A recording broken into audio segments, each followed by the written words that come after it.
recording. Okay, I'd like to call to order the June 1st, 2026 meeting of the Woodstock Inland Wetlands and Watercourses Agency. We'll start with a call to order. A roll call. Marla Butts. Grace Letty.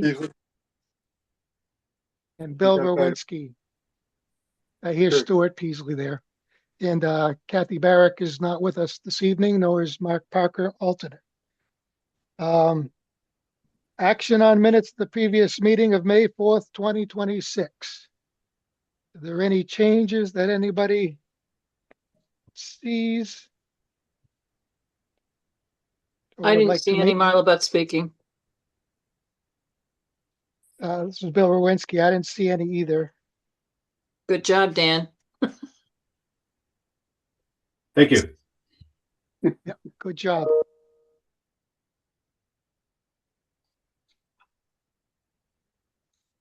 I move to accept the minutes of Monday, May 4th, 2026.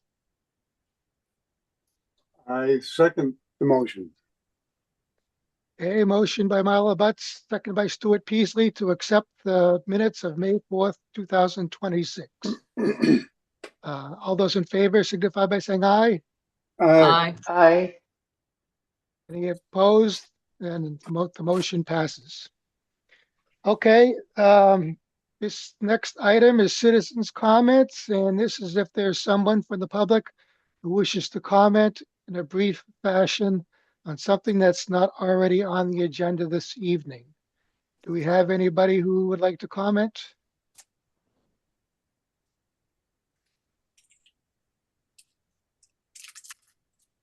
Okay, not hearing or seeing anyone. I will move on to pending applications. Application 04-26-01 Brickyard Road, map 5707, block 02, lot 68C, Jason Martin, new single family residence with wetlands crossings for driveway. Good evening. I'm Janet Blanchett from J&D Site Designs, representing the applicant. I believe he's also here on Zoom.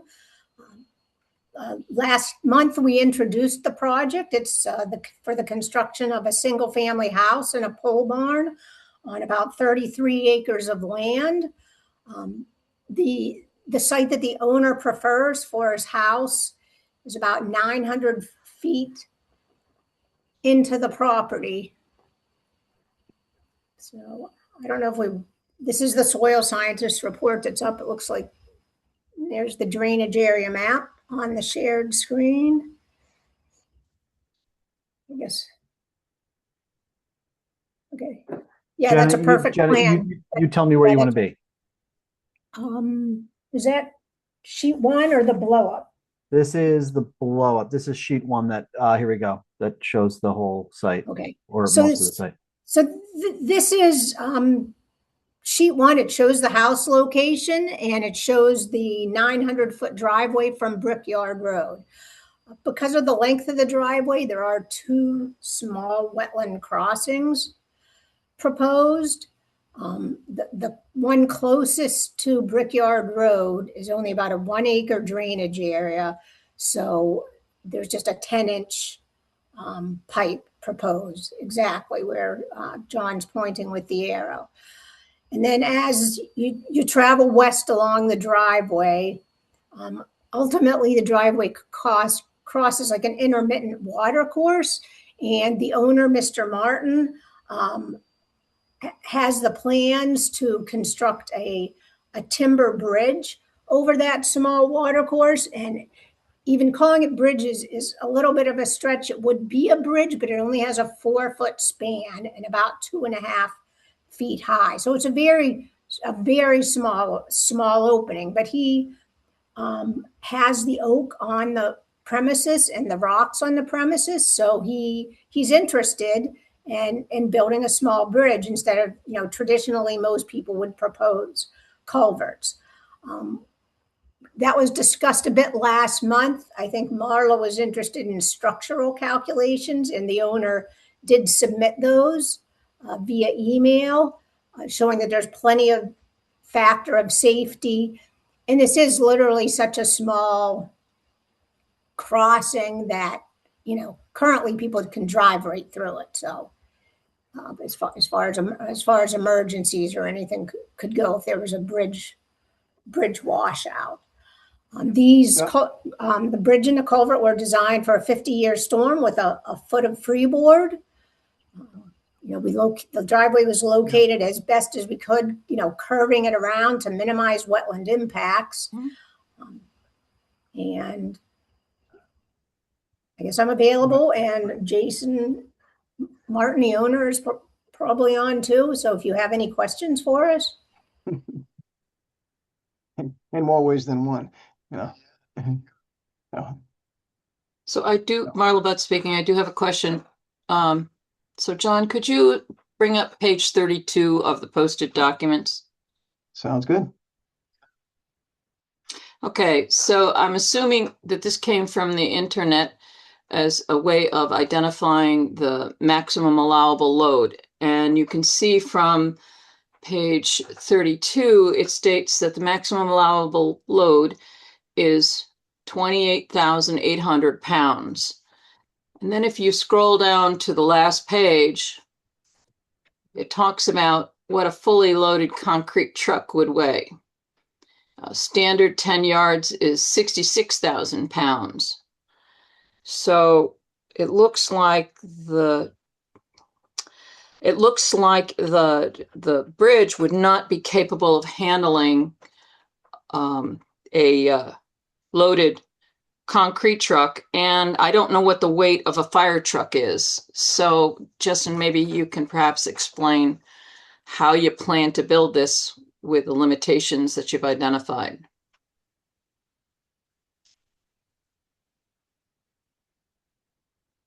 Is Jason in the meeting? I don't have everybody's image up here of the 13 Yeah. participants. Jason is muted. Yeah, he's here. Yeah, Okay.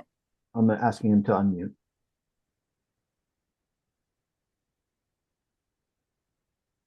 Mute. you There we go. Can you hear me now? There you go. Yep. Yep. Yeah, here I am. That capacity is per beam. Then there's 8 beams. So if you times the 28,800 pounds times 8 beams, the total capacity is 230,000 pounds. So these beams run perpendicular or parallel to the traffic flow? Perpendicular, parallel to the traffic flow. Parallel. So the tires would be primarily on 2 beams. Primarily. Yes, no? Each set of tires, 2 beams, so then there'd be 4 beams involved. Okay, But with 4 the beams. 4 inches thick of decking, it would really distribute the load over more than the 4 beams. Mm-hmm. Okay. So it would be pretty even distribution across the majority of the beams. Yeah. Is this got to go through the building office? Yep. Okay, so you got to get a building permit for the bridge itself? Right. All right, then I don't have a problem with this application. I only raised that issue as a concern, and I'll leave it up to the building official, who is probably more capable of analyzing this than I am. And I don't see a problem with it. The fact that they've chosen the least impact, with given all of the wetlands that are surrounding or interspersed through the property, I think they did a really good job at locating the driveway to try to create the most minimal impact. I think he sited his house such that he's going to take advantage of a solar aspect, which I think is very desirable in this day and age, and passive solar and possibly active solar if he chooses to go that way. So I think this is, from a standpoint of all the criteria that goes into the design, except for the bridge, that was the only thing that I had a concern about. I have no problem with this application. Thank you. there anybody else who would like to comment on this?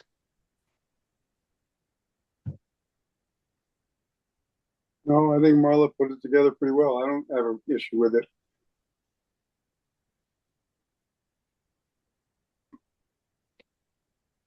Would someone like to propose a motion then on this application? I move to approve application 04-2601 Brickyard Road, map 5707, block 02, lot 68C by Jason Martin for a new single-family residence with a wetlands crossing for a driveway. Wetlands crossings. Crossings, excuse me, with an S. Yep. I'll second the motion. Okay, motion by Marla Butt, second by Stuart Peasley to approve application 04-26-01 for Brickyard Road for Jason Martin, new single-family residence with wetlands crossings for driveway. Is there any further discussion? All those in favor signify by saying aye. Aye. Do it. I said aye, yeah. You Sorry. did? Okay, I didn't catch it. And Grace Sorry. said aye, I believe too. Anybody opposed? Anybody abstain? Okay, the motion passes. Thank you, Janet and Jason, very much. Thank you. Thank you. Okay, moving on to new applications. Application 05-26-01 Eastford Road, Route 198, map 5709, block 02, lot 03B, Livia Yao. I don't know if that's the right way to say it. Improvement existing driveway to provide access to new single-family home site. So what you have on a screen now is the old map. And that's the new map. The old map had driveway by right-of-way. I believe that right-of-way was extinguished with the sale. And so that requires a new driveway in this location, which I believe there's something already there existing.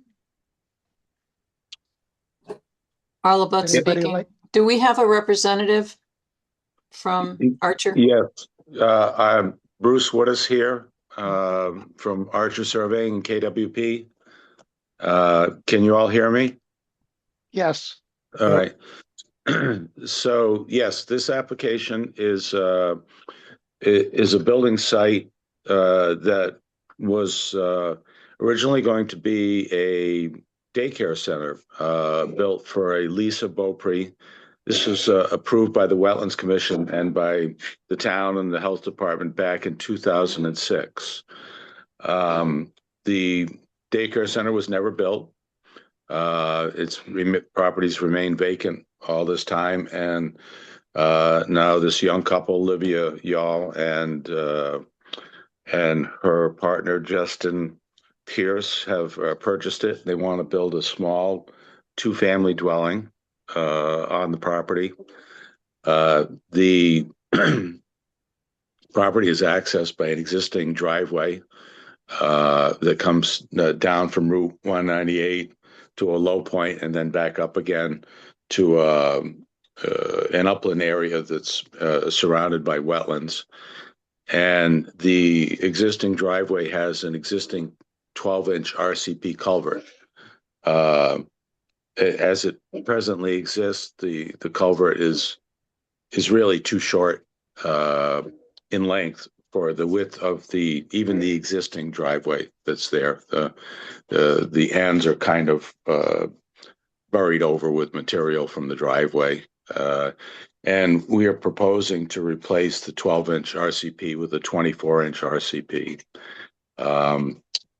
partly to allow better water flow, back and forth. It's a very flat, swampy area on both sides of the driveway.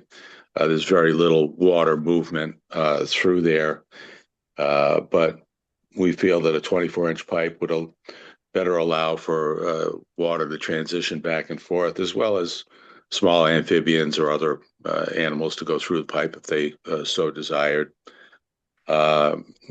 The state of Connecticut Department of Transportation requires that the driveway entrance off of Route 198 be improved so that that you have no more than a 3% drop off from the edge of pavement in the first 30 feet. And as a result, it creates more filling than is there presently.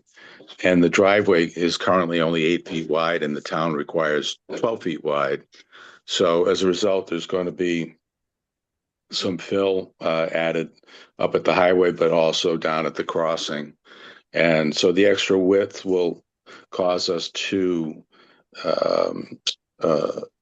fill very small areas of wetlands adjacent to the culvert pipe. The amount of fill, not the linear feet, but the square foot of disturbance will be less than 500 square feet.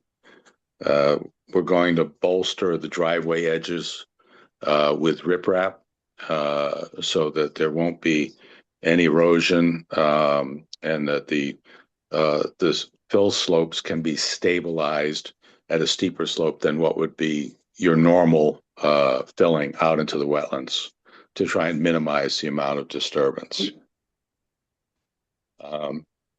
That's about it for the overview. If there are any questions, I'd be happy to answer them. Or if commissioners want to come out and look at this, be happy to meet you out on site.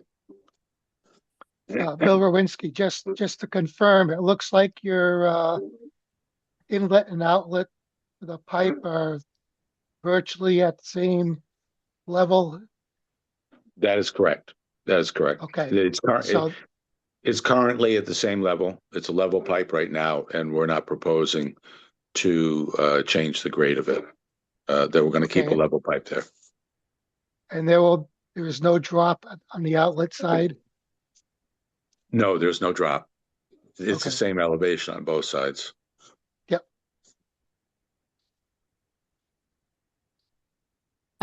Marla Beth speaking. I have a question.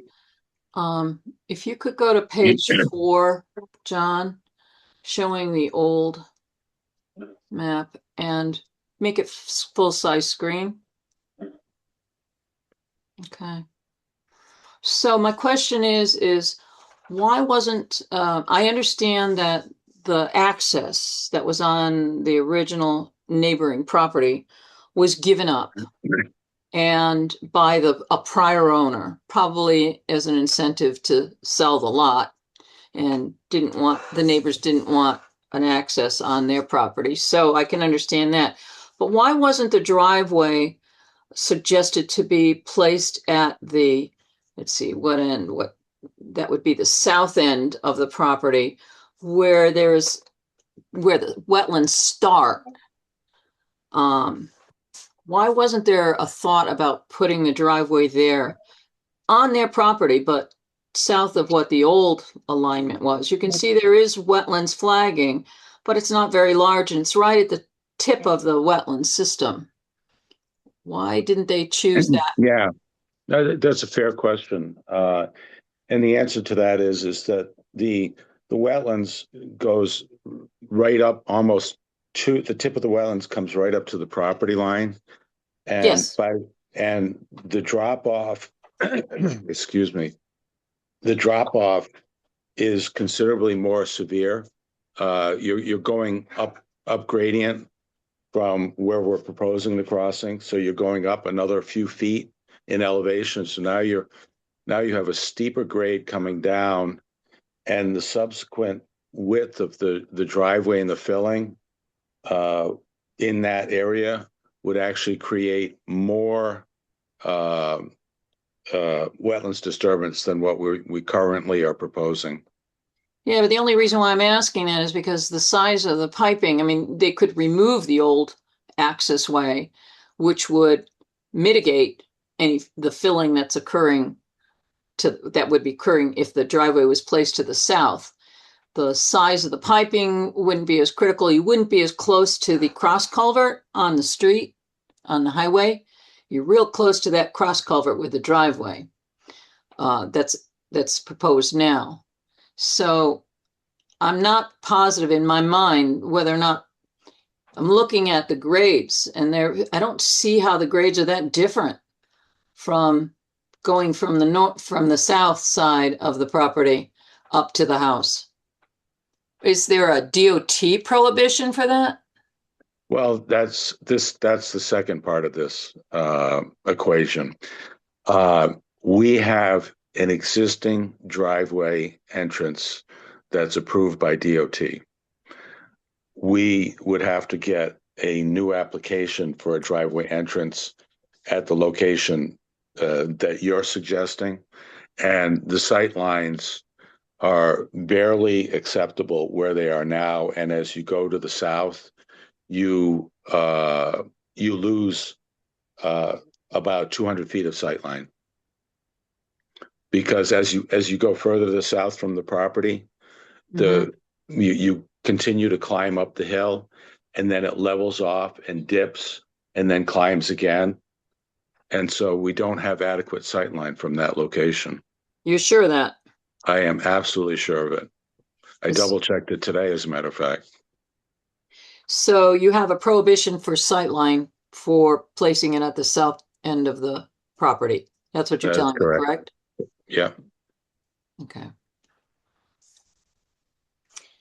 That was the question that I had. The other question that I have, since you're saying that it's pretty much standing from the original delineation that was done by Mike Schaefer, do you know if he gave a report as to what type of wetland soils there were? Because I'm wondering whether or not there's organic material under the existing driveway, which is not being used, and whether or not that has to be, the unsuitable material would have to be dug up, or because I wouldn't, if it's organic material, I don't know if it's shallow wetlands to mineral soils, or whether there's, I don't know what the kind of wetland, what the soil type is, whether it's peat and mucks or something that's a shallower. Do you know if you have Mike Schaefer's original report? I know that I do not have it. Okay. I've checked our files, and all I have are his original sketch and the delineation that we located.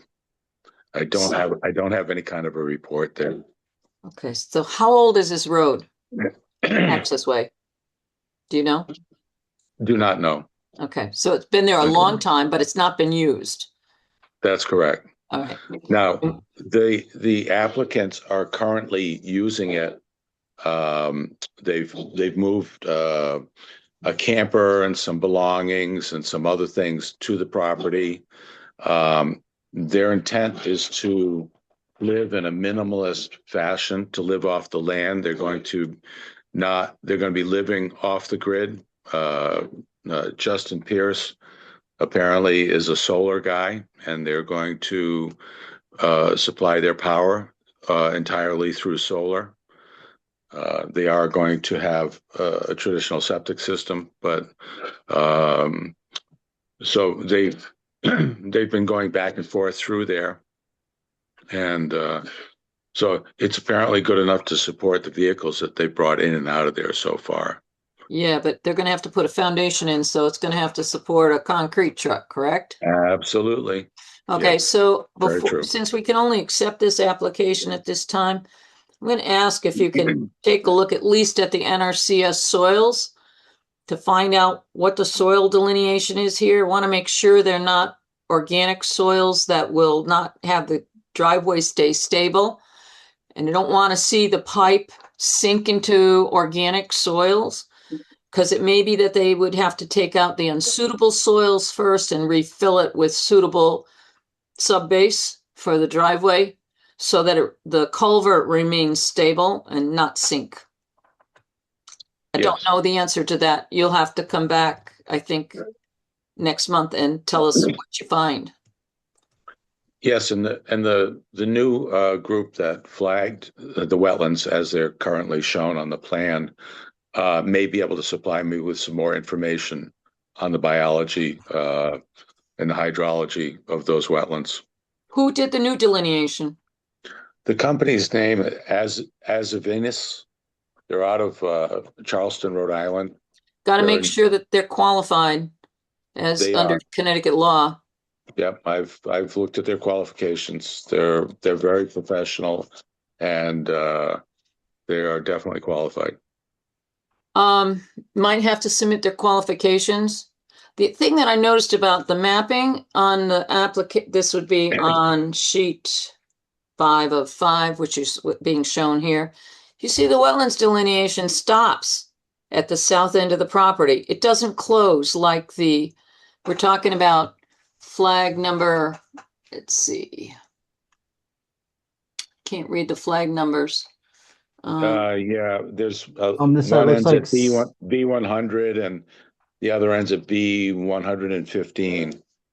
on the south end, is this is right here? This is the wetland flag is Not A6. there. I'm talking by the street, down by the road where I was Okay, asking the second other yeah, driveway could be. That's the west side. Right there, it stops. So where you see elevation, what is that? Flag number B, I'm gonna see if I can enlarge it here. B11 down here or right Yeah. here, wetlands flag. This on Yeah, the you see it southwest. doesn't close. Wetland flag B15, B100 and wetland flag B115. B115. So that stops. So we don't have the total mapping on here. So anyways, did the plan Yeah. identify who did the flagging, the soil scientist itself? Just the group. No, need the name of the the group. name of the soil scientist. Okay. Actual Wetlands soil. as of That Venice. would be Edward as of Venice. Yeah. Do you know if he is a member of the Soil Scientist Society of Southern New England? Yes. He is? He's in their Yeah. listing? Okay, if he's in their listing, then he's qualified because he wouldn't be in their listing if he wasn't. But I have Right. found that there have been soil scientists who are qualified and are not in that listing. So when they're not in that listing, then we need to know what their qualifications are to make sure they meet the federal standard or the statutory standard. So Of course. yeah, so the drawing should have the name of the actual soil scientist on the drawing. I will make sure that it gets on. Yeah. So if you could submit a revised one. Absolutely.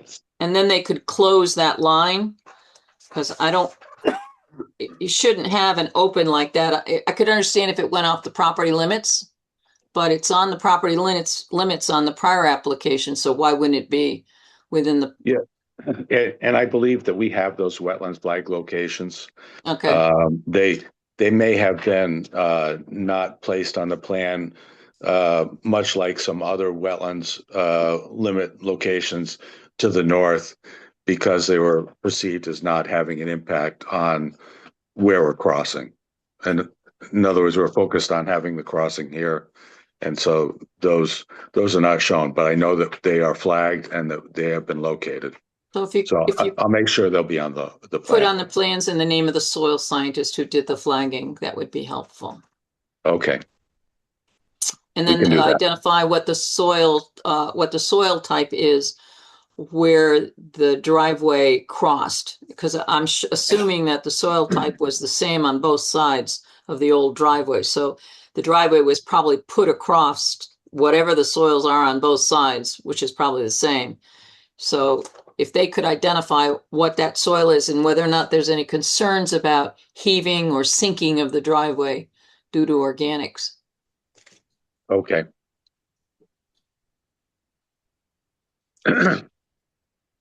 All right, we can do that.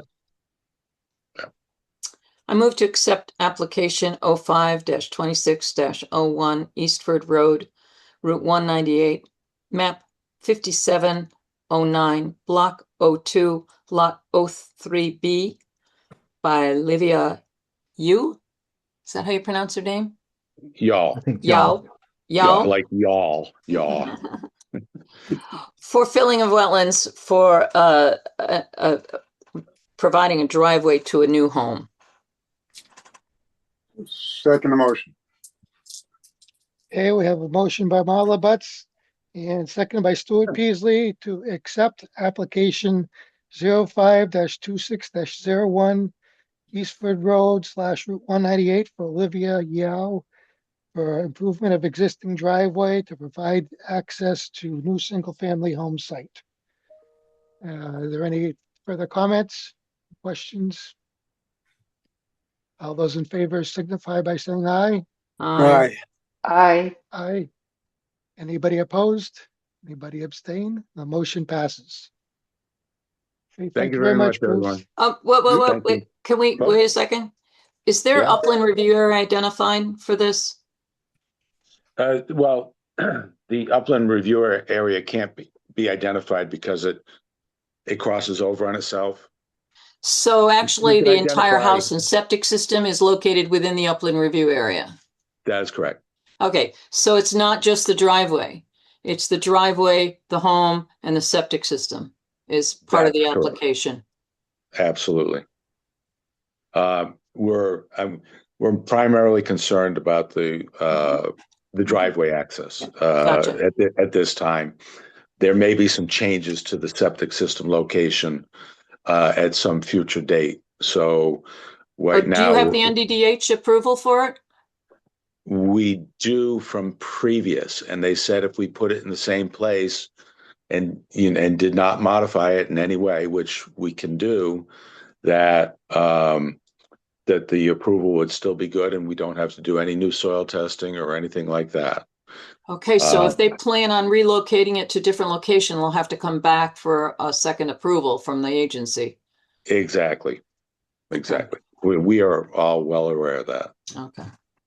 Do we have that, John, in our files, the NDDH approval for the correspondence that he said he has?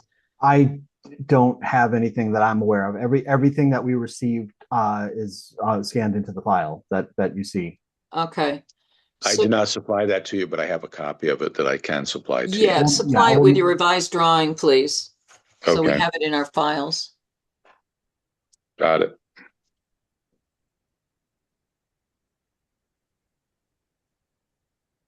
Okay. Anything else? Mhm. Mhm. No. Okay, Are we if there's good? no further.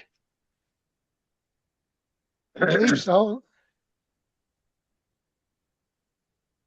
Marla's writing, but I think she would comment if you all set. We're all Marla? set. I'm all set. Okay, Okay. All right. All right. Very good. Thank you, folks. Yep. Appreciate it. Good to see you, Bruce. yep, thank you very much. Yeah. Same here. Okay. Good night. Good night. Moving on to application 05-26-02 Route 169, map 5779, block 64, lot 17, Scranton Village LLC. Great Antique Seasonal Village Flea Market Holiday Sales. So Norm, is that you? Yes, that's me. Thank you. Okay, Yes, for the record, Norm Tebow, Killingly Engineering Associates. I am here representing Scranton Village this evening. Um, I think everyone is pretty much familiar with the Scranton shops. It's kind of the center of Woodstock that people see that when they first come into town, right across from the fairgrounds. So it is under new ownership, and what the new owners are looking to do is do some expansion. They want to offer some activities for families, for summer activities. They're going to be adding some new little smaller buildings that they can rent out because there is a lot of interest in from other antique dealers to come in there and set up shop. Currently, the existing building consists of essentially rental areas. So even the Scranton Shops is, owned by Scranton Village LLC, but they have, several dozen vendors within the building that have small areas set up. And they've got some interest from other vendors as well. So the plans themselves show these 10 by 20 sheds, I'm calling them, that they want to put up. I was told by the owner before we had a chance to change the plans that he wants to make those 20 by 20 instead of 10 by 20. So we're probably going to lose some of them. He's not going to be able to fit as many, but they will be essentially in the same footprint that we are showing on the current plans. The activity within the regulated area, there really isn't going to be any kind of earth moving or excavation. They're going to be putting a small train track there to give kids rides. Kids come there with their families to, mom and dad are maybe doing some antique or craft shopping. They'll be able to take a little ride on the train. There's going to be an ice cream shop, a coffee shop, a small carousel, and we are showing some another access to the site a little further to the south, because currently the existing access is very difficult. It's narrow, it's steep. It doesn't really allow for any expansion of parking that they're going to require for these types of events. And on the south end of the site, we're showing a gravel drive. It's paved apron, gravel drive, and the parking itself is actually going to be on grass. We're not proposing to put any kind of gravel or paved parking on the grass itself. So you can see as John is kind of pairing in here. There we go. There you go, beautiful. So the easiest way to do this was to kind of lay everything out and kind of number it. There'll be a small storage building, a fire pit patio, a little carousel, which is shown as number 3, a little formalized entrance. It'll be an archway where we're showing number 4. And then the train, the little train track, it's kind of shaded. We are going to make a little slight adjustment to that because the track itself is shown over the septic tank and a portion of the system. So we're going to probably just sort of loop that around to the north a little bit more just to avoid that potential issue. Those areas that are labeled as number 7 would be where vendors would be set up. They just set up their tables during these, seasonal, flea market events, during the Christmas fair that they're planning on having here. And like I said, the 100-foot upland review area has these vendors in it, a portion of the little train track, and the smaller 20 by 20 buildings that they are going to be putting in. We're showing the wetlands were recently delineated by Joe Thoreau within the last couple of weeks. So they are accurately shown on the plan. And since this is just an accepting of the application this evening, if you have any other questions, I'd be happy to answer them at this time. Norm is Stuart here. Stuart Beasley. Hi, Norm. What's this train consist of exactly? It's just a little small track. It's kind of like something that you see at a carnival. They'd be these little carts that a couple of kids would be able to sit in, and it kind of goes around in a circle, and the kids get rides. Are they anchored or just sitting on top? It'll be enter. There'll be seats with sides on. They're not just sitting on the top of it. Okay. I'll see if I can get some sort of photo of what it is. I know that the owners were actually going, I believe, to Chicago to pick it up. Yeah, I'd be curious to know more detailing. As when I hear railroad, I conjure up all kinds of images. Yeah, it's just It's a children's just ride. yeah, just similar. It's just a small carnival ride, something you'd see in the kiddie section of the carnivals. It's not some sort of, crazy roller coaster that you'd see at Six Flags or anything of that nature. It's important to know just so that if it gets approved, it doesn't morph into something else. Right. Oh, absolutely. I agree. So I have a question for you, Norm. Yep. There's a FEMA floodplain on Sawmill Brook, and it's not shown on your drawing. Okay. So We'll take a look at that. Need to know where that's located. Okay. Second, I don't see any actual activities in wetlands or watercourses. No, there is none. So It's it just can be up, just handled up. as a wetlands agent approval. Oh, okay. All right. It's the way I look at it. I mean, I don't see any changes in drainage. I don't see where number 5 is located, which is it says on the thing that Yeah, train train crossing. crossing. It'll be adjacent to where you see 9, which Right is here. the little ticket trailer. There's going to be a crossing right about at that point, very so that people can get to the vendors in that area. Oh, So okay. Okay. yeah. It has no, it's not in the upland review area at all. No, it's not. Yeah. And there's no symbol for the number 7s, the little hatch mark that you got there. Yeah, well, number It's not a 7 wetlands is delineation, a wetland spot. yeah. No, Grass? the number 7 is 7. where vendors would set That's up, like and the little fence, hatch, right? the hatch kind of in between those is just grass pathways that people can walk on. Okay. Okay. And what's on 7, what's that? Is that stone or is that just grass also? No, that'll be grass as well. Okay, so it's all grass. It's just that you're It's all demarking grass. where the vendors can be. wanted to just Okay. hatch it a little differently just to show you, the differences in these areas where people would be walking and where vendors would be set up. How much grading do you think that they're going to need to be doing? Is it just Very little. We've got the driveway Yeah.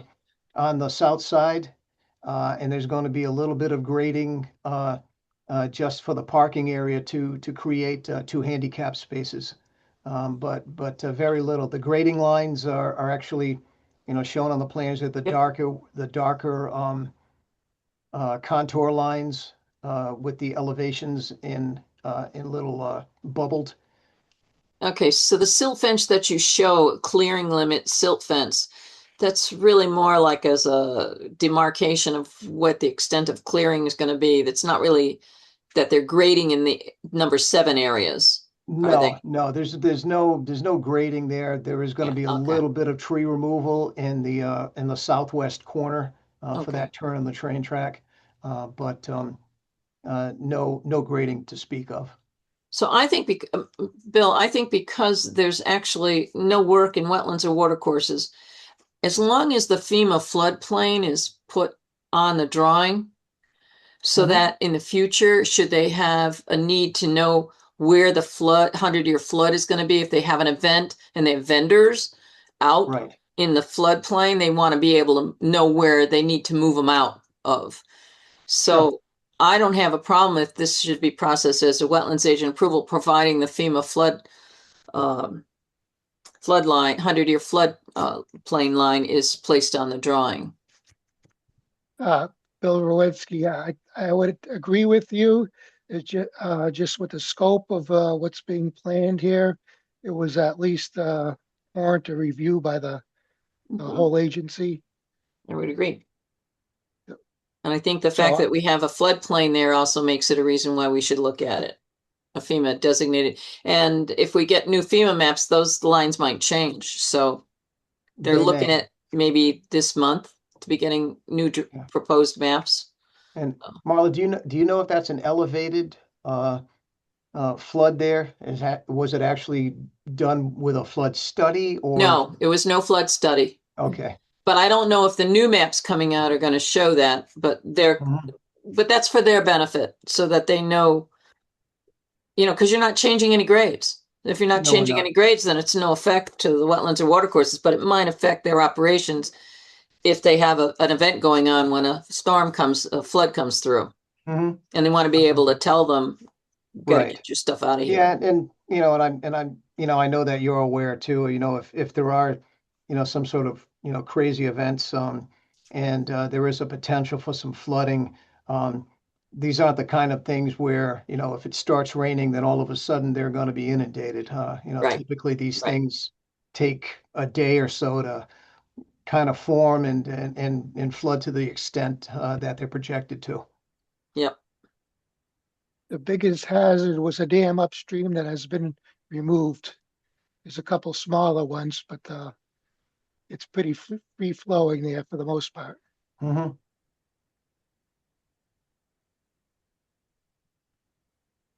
So I'm going to move that application 0526-02, Route 169, map 5779, block 64, lot 17, Scranton Village LLC, be processed as a wetlands agent approval with the understanding that the 100-year floodplain will be placed on the drawing before the approval is given. Second by Stuart Peasley. Okay, we have a motion by Marla Butt, second by Stuart Peasley to, what's the correct word? Process the application. Process the application 05-26-02 for Route 169 Scranton Village LLC. Process as a wetland agent approval, providing the floodplain delineation be put on the map. Is there any further discussion? All those in favor signify by saying aye. Aye. Aye. Any opposed? Any abstain? The motion passes. Thank you for your time Thank you, tonight. Norm. All Yep, right. Thanks, welcome. Norm. Thank you. Take care. Take care, Nora. See you soon. Aye. Take care. Okay, moving on to application 05-26-03, 429 Route 169, map 5781, block 52, lot 15, Woodstock Academy Bentley Athletic Complex, reconstruction, expansion of tennis courts. Mr. Parrott, you are here, I presume, to enlighten us. Yes. So the academy is looking to remove and replace the existing asphalt course at Bentley Athletic Complex with 4 new post-tension concrete courts. So the impervious area for the courts is getting slightly larger, and the courts are kind of being shifted to the north and west slightly to accommodate that while maintaining that existing gravel drive that runs along their eastern property line with the town hall. So in order to accommodate that, we've added a water quality swale on the south side in between the asphalt milling parking area and the new tennis courts to kind of provide some water quality treatment and offset any peak flow increases from the additional impervious area with the expanded tennis courts. We're connecting that to an existing catch basin that drains to the northeast that discharges towards some wetlands on the town of Woodstock's property. All that stuff is going to meet water quality treatment requirements for the impervious area of the tennis courts, but not obviously the entirety of the site as would be required by the new DEP guidance for water quality. And then we're matching peak flows on and off the site for both existing and proposed conditions, but we're not reducing our 2-year storm by 50% as is the new requirement. So we're meeting the standards to the maximum extent achievable based on the limited scope of the project versus the expanded size of the lot. Obviously it's a 40-acre-ish athletic complex, and we're working in a 1-acre area. So that's kind of the project in a nutshell. Obviously, happy to answer any questions, add any information that you you think you might need to look at.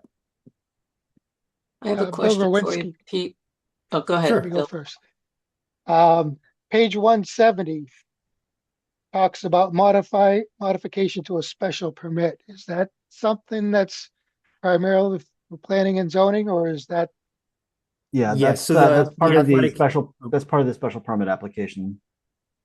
okay, so that doesn't apply to us for wetlands. Correct. This is just the full application pack that was submitted. Okay, because it doesn't make any reference to a number there either, so You don't have for to the worry about original, that. the special permit, okay. Right. Um, Other than that, just a comment about applications, the first page, you have a signature of the applicant, but it'd be nice to have a printed name of the applicant.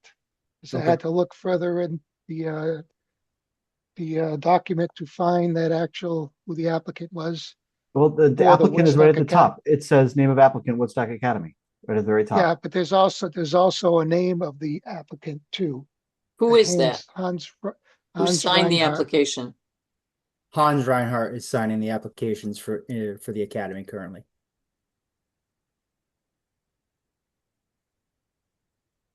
Who is he?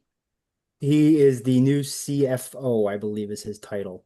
He's Uh, I have a question for Pete. sure. Why is this brought before the Wetlands Agency? I don't see any work in wetlands or watercourses or upland review area. So all the work is outside of the upland review area, but we are discharging towards the wetlands and we are increasing impervious area. And being that it's a modification to the special permit, I wanted to have all of our ducks in a row. I didn't want to be, at our public hearing and have somebody say, hey, do you need a wetlands permit for this? And not have an answer, and then get pushed out 2 months. So it seemed like the prudent alternative to come before you, say, hey, this is what we're doing, and get your input. So technically, since the discharge point is not in wetlands and watercourses, but is beyond it in an upland review area, Mhm. technically we don't have jurisdiction, I don't think. But Yeah. let me ask you a question about your stormwater renovation plan. Mhm. Would this be a system similar to that, like you have at the YMCA in Putnam, where they have between their parking areas, they have low land, and then they have like a catch basin that's a little higher than the bottom so that the water, they've set up a subsurface drain that connects to the catch basin, but the catch basin acts as an emergency overflow. Yes. But it catches all the fine, the heavy stuff ends up between the two parking areas, in the parking lot. And is that the way this one is set up? That's the intent, yeah, to kind of create some water quality treatment off of that paved parking that currently discharges through this drainage system. Mm-hmm. And that should renovate that water quality pretty well. And it'll also act as a detention area on a temporary basis. So Yes. the increases in runoff may not actually be that extensive. Yeah, so the design is intended to offset the peak flow increases, through the 100-year event based on the volumes that are provided at construction. So, Bill, I'm going to suggest that this probably should have come in as a declaratory ruling, because I don't think a permit is required for this. And Yep.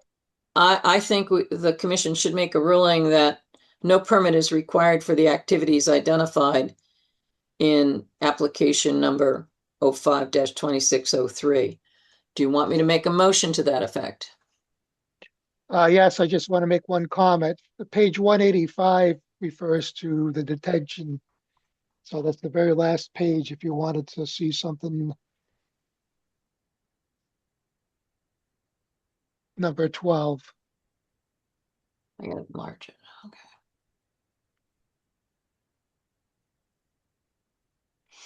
So it says existing drainage system discharges easterly to offsite wetlands. Proposed system will provide water quality treatment and detention of peak flows prior to discharge to existing system. As He almost said verbatim.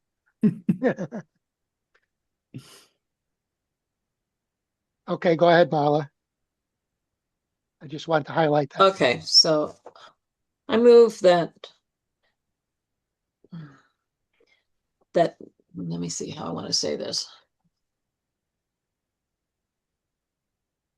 Because I think what you're looking for is something for Planning and Zoning Commission to state that we have no objection. Correct.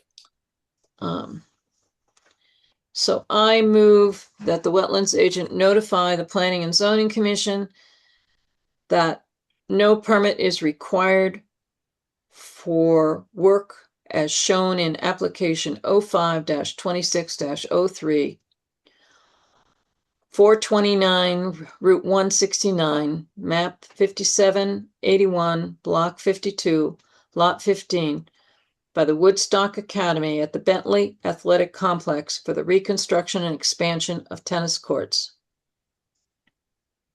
I'll second that. Okay, we have motion by Marla, but seconded by Stuart Peasley.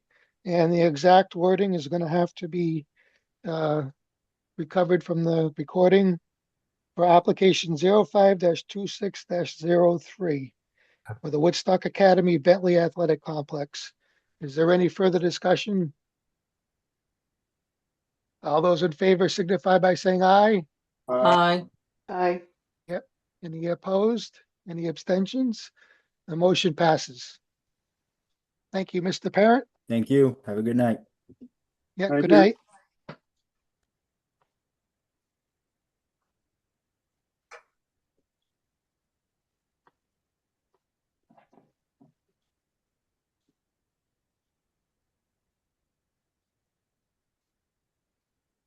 All right, moving on to administrative business. John, would you like to highlight your report? Yeah, if I might, in advance of the written report, I'd like to flag something that I sent to you guys by email today. We got a late application submitted yesterday, Sunday, less than 24 hours prior.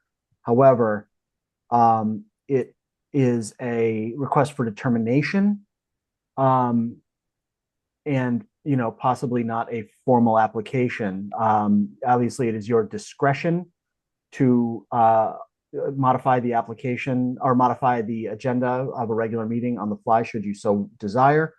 This is an application by Derek Robertson of 55 Lebanon Hill Road, looking to clean and remove some overgrown bushes along the shore of Muddy Pond Factory off of Lebanon Hill Road.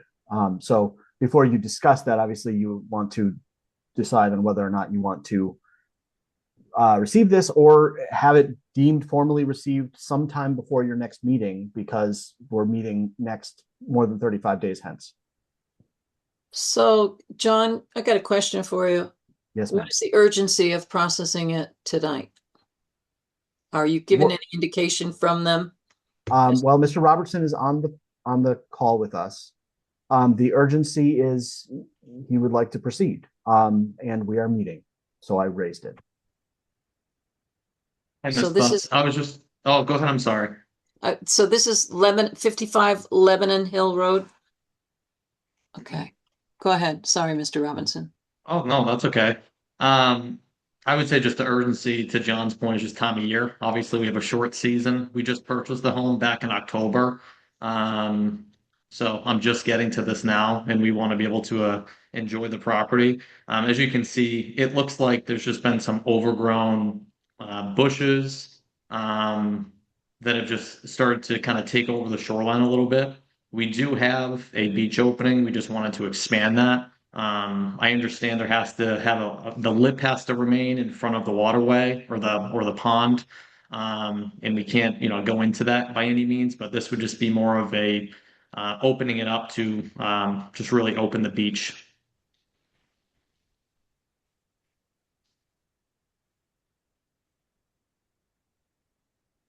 Okay, hold on a second. Where am I? Okay, the application is request determination for a use permitted as of right and or non-regulated use. Is there a home on this property? Yes, ma'am. And can you describe, your application doesn't have much information in it. Can you describe in more detail what exactly it is that you want to do, how you intend to remove the vegetation, what the extent of the vegetation is, how long of a distance, how far into the water? Can you explain to us what exactly it is?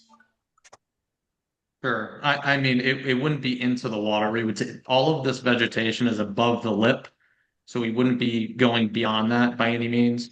I would be using a licensed company that would come in and preferably remove this and How? clear it Mechanically or manually? mechanically, preferably. I mean, it would be, time wise. I don't know. That's why I'm here. I don't know the answers to these questions. I don't know if it's something where I can go in manually and remove them. If I have to do that, then it is what it is. It's just more of a time. Mm-hmm. A silt fence could of course be put up to avoid any of the runoff. From there. Where I'm taking the picture from there, and I probably should have taken a picture of where I was actually standing. That's the opening in the beach. So you can just see it's just a lot of overgrown. It hasn't really been maintained at all. And these bushes that are here, I can't imagine that these are well established bushes that have been here for 20 years. I think just over time, some of that shoreline has just gotten taken over by it. So I just wanted to be able to open that up and have more space there. I'm gonna bring up an aerial view for everyone, just a second. I'm gonna stop my share for this will come up properly. I'll note, and again, it's obviously this did come in late. I informed Mr. Robertson of that. If you wish to address this, I would think you want a motion to add to the agenda, as otherwise. Well, what I'm thinking is I don't have enough detail in the application that the document that was submitted. And you haven't assigned it a number yet, have you, John? I have not. Okay. So actually this is like a pre-application review. I'm sorry. No, I think Tracy did add a number. I don't think that's on. It's not scanned because because we didn't add it to the agenda because I couldn't add it to the agenda because it was less than 24 hours ahead. So we don't have what's the application number then? It would be 062601. Okay. So I don't know, Derek, is that useful in order to describe where we're looking here? You got it. Yeah, sorry, I didn't want to interrupt if I don't need to. You can see the property obviously there, and then the opening, and where the actual beach is if you bring the mouse up a little bit more, keep going, okay. keep Is it going. along? Yeah. Right there, right where you have your mouse. Should be right in that area right there, so you can see a little bit of an opening. So it goes down probably about 100 feet, and it's just a long bush line. We obviously don't want to take that whole thing out. It's really just the pictures that I showed. It's about 20 feet on one side, and I would say another 10 to 15 feet on the other side to just open that up. This is Bill Verwitsky. Just to throw out my opinion on this. We could probably consider it as a use permitted as of right if it was only involved cutting.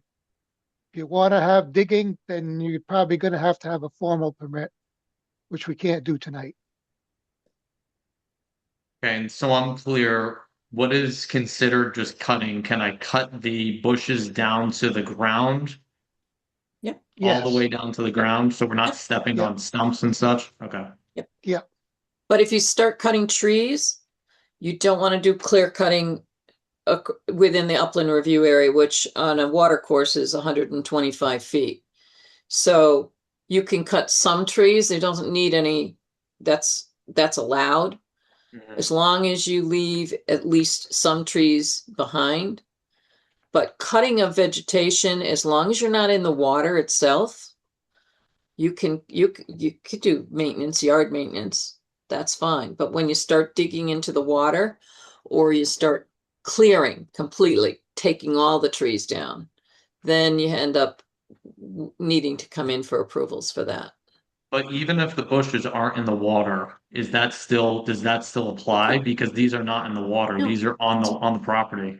For trees that have a diameter at breast height of 4 inches or greater. So these shrubs that you showed Mhm. are smaller than 4 inches diameter at breast height. Mhm. So yeah, they're just shrubbery. You can remove those without any permission. But so I'm clear, I can't move them mechanically.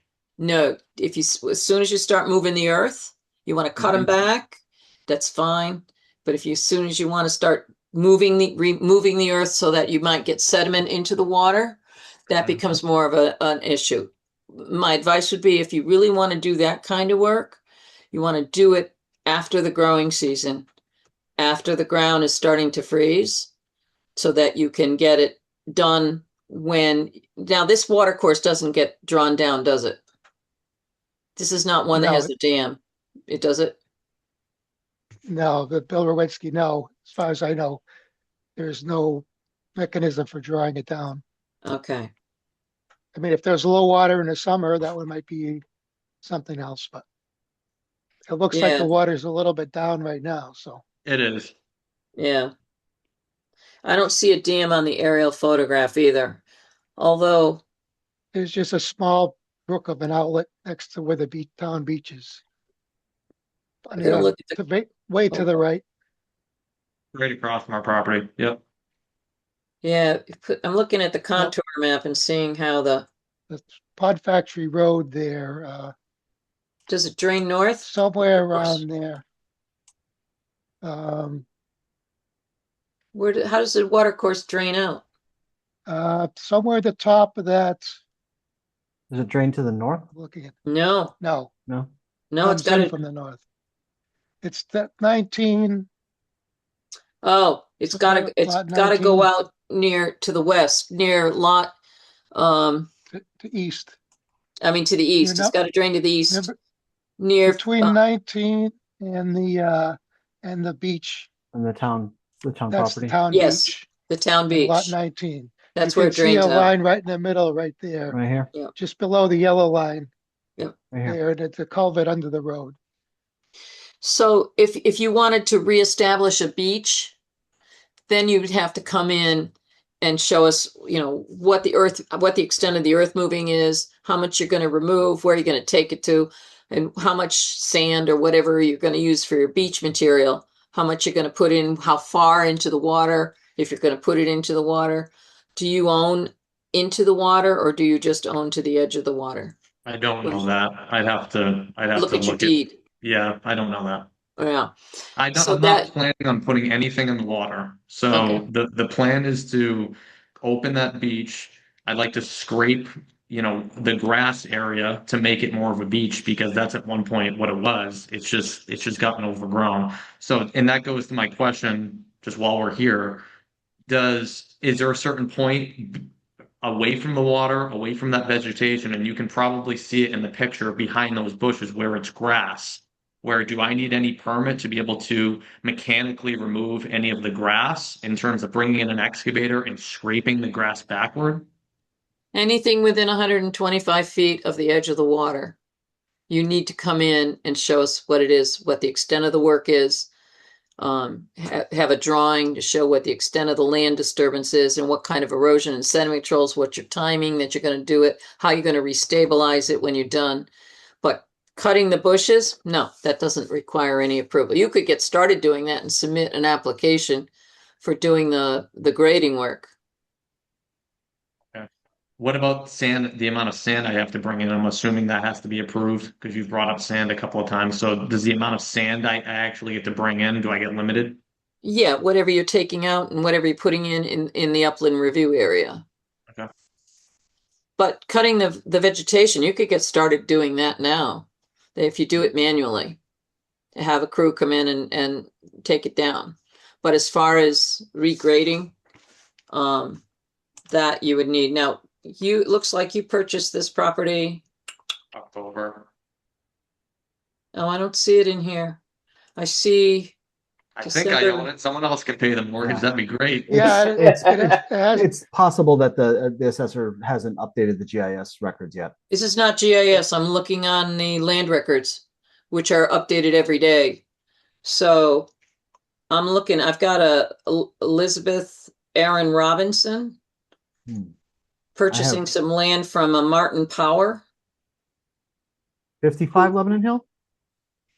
55? No, I don't have 55 Lebanon Hill. I'm looking for I looked up, let's see, what was the search that I Eric, did? it's 55, right?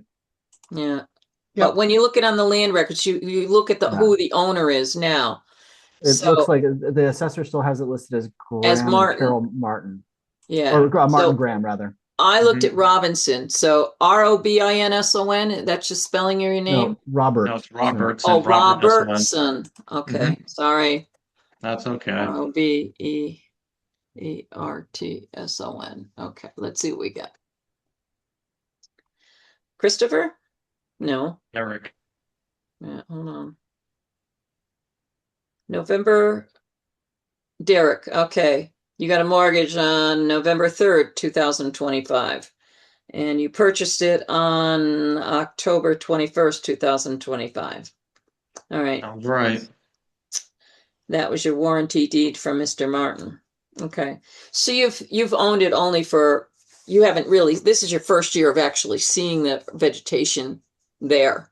Because when you bought it, wasn't, the leaves were off the trees by the time you bought it. Had you seen it before? No, but I can just tell from the size of the bushes, those aren't bushes that have been there and established for 20 Correct. years, So Yeah. I'm just assuming due to a lot of the other things on the property that were left and overgrown over the last 20 years of ownership, that was probably just another one of those things. Yep.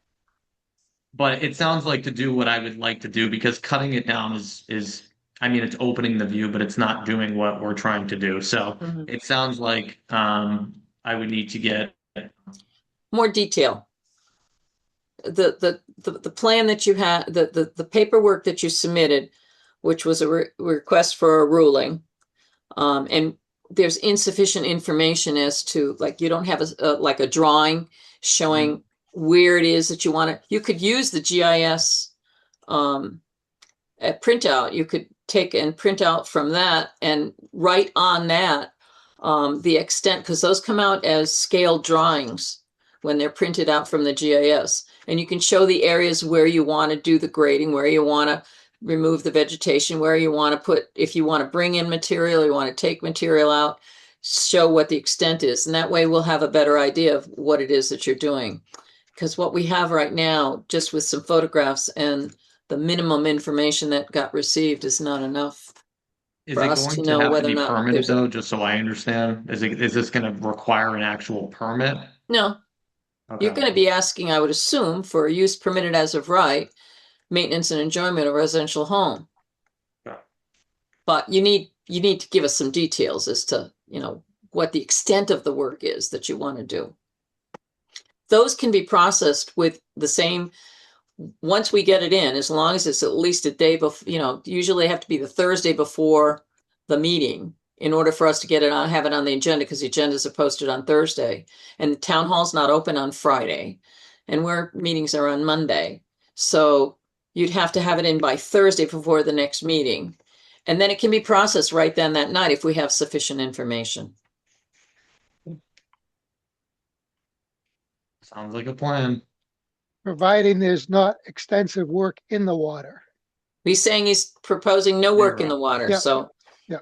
if there's no work in the water, that makes it a lot easier. Yep.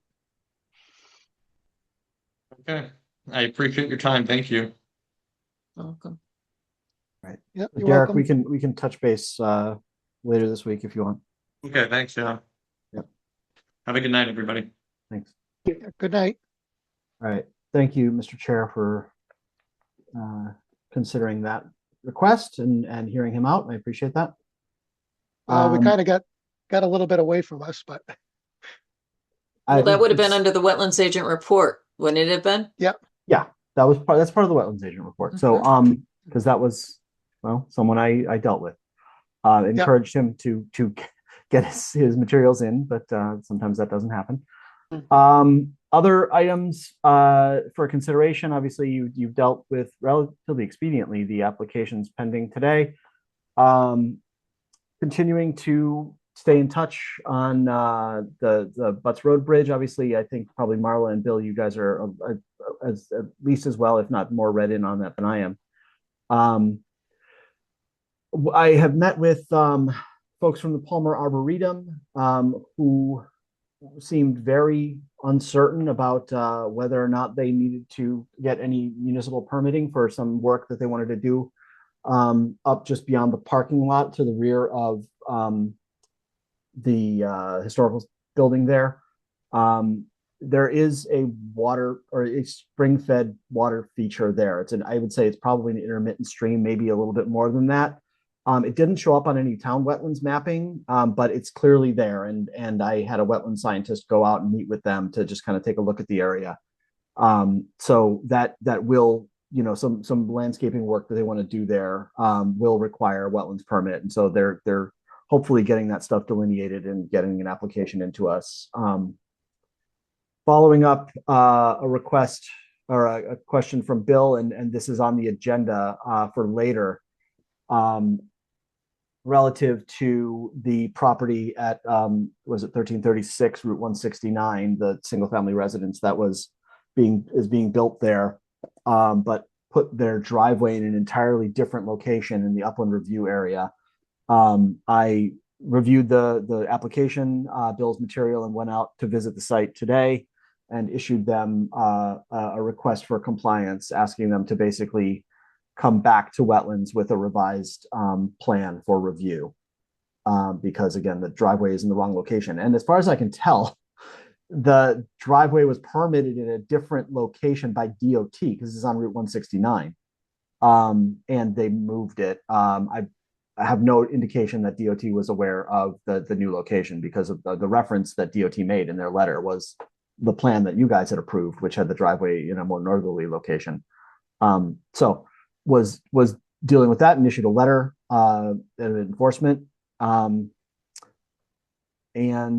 otherwise, not much else to report. There's, what was the permit, John? What was the permit number on that one? Shoot, I'd have to take a look at. That's the house that's under construction now, way down in the hollow. Yeah, downhill. Morris Lewis W.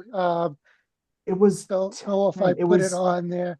It was There's like actually two different things in this file here. It was a revised application.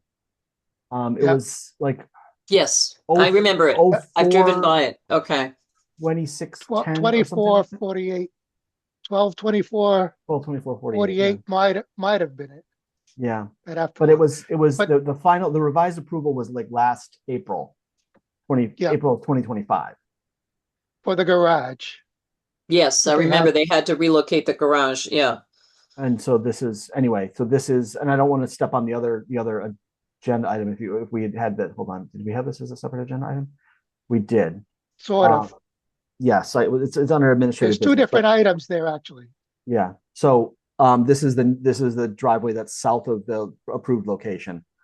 So this anyway, the bottom line here is and this I believe is roughly where the old driveway or the approved driveway was supposed to go. This is more northerly. And so they've been issued a letter requesting that they come back for revised approvals. So was that a notice of violation or just a request to come in? It was a request for compliance. Request for compliance. Were they cited for violating their permit or violating the statute, the regulations? They were cited. I took a relatively gentle approach and said the driveway location that is in place appears to be significantly different from the one that was approved. Okay. And please, so if you would wish to explain yourself, please do. Otherwise, we will anticipate an application for a revision by our July meeting. So how did you send that? Was that regular mail or was that sent by certified mail? It was not sent by either. It's waiting on Tracy's desk, but it is okay. it's certified. So it doesn't need a return receipt requested, not a green slip, but a white slip. So we have proof that they got it, but It is we a green. don't, It's we a don't green have to card. pay for the No, it's a green. return. I'm sending a green card. You are sending a green card. I am. Okay. Because it's not a notice of violation, it's not an order. And that's the only reason why I would, if it was an order, I would say, yeah, I'd send it by certified mail, return receipt requested. Mhm. But we pay a lot more money for green cards than we just pay for the white slip. And the I'm white aware. slip does show proof of delivery. It doesn't show you who got it, but it shows you that it was delivered. Yep, I'm familiar with the technology. For our next meeting, then could you have that letter posted, whether they show up or not, so we can figure out what we're going to do with them if they don't show up? Okay. Yeah. I'm sorry. I also cited failure to heed would could trigger the wetlands citation ordinance. So this was your warning letter for the citation ordinance? Well, I mean, I phrased it as a request to comply, but yeah, basically. Okay. Yeah. So maybe when we get to the proposed citation ordinance, we can talk about that a little more. We can, but all references to wetlands are being removed from the citation ordinance. Let's talk about that when we get to that. So we are at that already. Jeez, okay. Well, not really. No, okay. No, so that's my We're agent still on report. John's report. Okay, sorry. Oh, because I thought we were at site work. Yeah, no, but when Bill had submitted that and we requested it be placed on the agenda, I suggested that it might not necessarily be a full agenda item, rather an enforcement matter. I proceeded as if it was an enforcement matter, and so I wanted to let you guys know that I sent out a letter. Okay. And I authorized or told John it was okay to move forward with enforcement. So there's actually 2 sites there. So when we get to that, I'll have to explain the pictures. Okay. But if there's any other questions about my report, I'm happy to answer.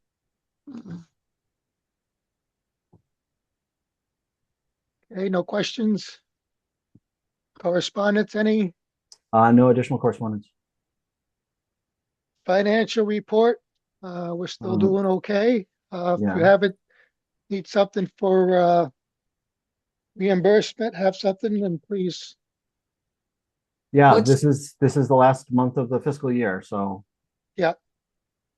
And like I say, I'd rather you use it than not use it. That just justifies our continued having a budget.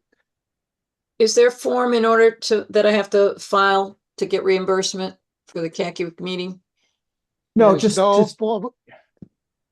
just send me an email with whatever receipt you've got, Marla, and we'll take care of it. Okay.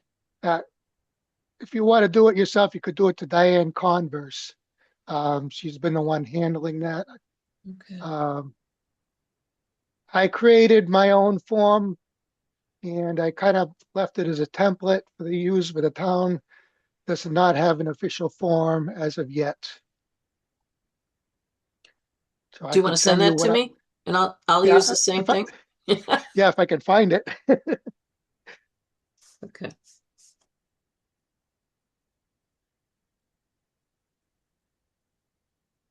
All right.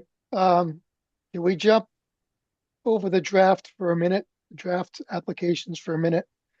Down to Butts Road Bridge. The sewer line was totally redone. They're going to come up with steel pipe directly over the bridge, then coming down with a gentle slope to meet the old sewer line. So there's not going to be that huge zigzag drop with the catch basin. I haven't updated everything, Mala, for everything, because I don't have necessarily everything on the top of my head. So that was a major thing. They've also made a prominent point of coming back to wetlands if there's a major revision. If they have to do something significantly different with a diversion or otherwise, That has been made prominent. The sequence of construction, I believe, was updated to put consider Bala's concerns. There's a lot of other updates that had to be done in there also uh, for various nomenclatures and the labeling for the town's convention. I'm not sure what else I could tell you other than I had the just the sewer line, the way it was done is significantly better. So let me ask you, Bill, I wasn't at that meeting when they discussed the changes on the plans. Did they decide whether the town was going to submit a revised sequence of construction, or were they going to let the contractor do it? Because they should have been able to go out to bid. Okay, the time frame right now is that the sequence of construction was altered, and that's what'll be suggested strongly, very strongly to the bidder. Now, the bidding is not going to happen immediately. The desire was to have it done this month in construction during the summer, but that did not seem feasible and reasonable. So the bidding probably won't start till at least September for fall construction and during the next construction season. Okay. So I guess because the way the approval was that before construction can it be initiated, that was authorized by the permit, that they would have to submit a couple of different things. The revised sequence of construction, water handling plan, if I recall correctly, and something about the sewer line, temporary sewer line location information. So they're going to let the contractor do that? The town's not going to come back to the agency and ask the agency to approve. They're going to have the contractor do it? They're going to have the contractor do it. Okay. All right. Well, because they don't know exactly what size pump, what size pipe, mhm, and Gotcha. where they're going to need to do it. But Gotcha. Pete, it's only gone as far as what the changes that Pete Parent has made Mhm, based on our discussion and the WPCA's discussion. mhm. Yeah, I think the comments that I made were pretty pro forma.